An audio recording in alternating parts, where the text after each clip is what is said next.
Hi, do you know who gets the balance of your IRA accounts when you die? My name is Erich Skruwala, and IRA accounts are really important retirement tools, and in many instances can form the basis of a solid inheritance for children. But how actually do IRAs pass from you to the kids, or frankly, to whoever you'd like to receive them? And so it's important to understand that there are really two kinds of assets that we look at after somebody passes away. And they're quite simply, there are assets that a judge is going to control in terms of how and when those assets will be distributed, and sometimes to whom those assets will be distributed.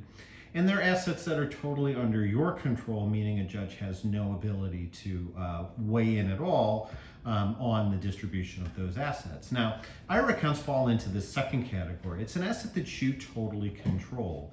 And the way you do that is by creating and filling out a beneficiary designation form. Now, you may have done this when you opened the account originally. Most financial institutions will ask you to make those designations when you open the account.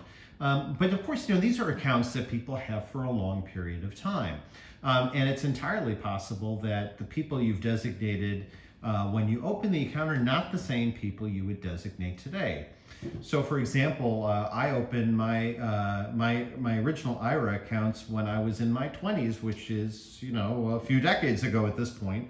And at the time, I was single, and so I named my parents. Now, I have kids at this point, I have a spouse, and obviously I want to name them now.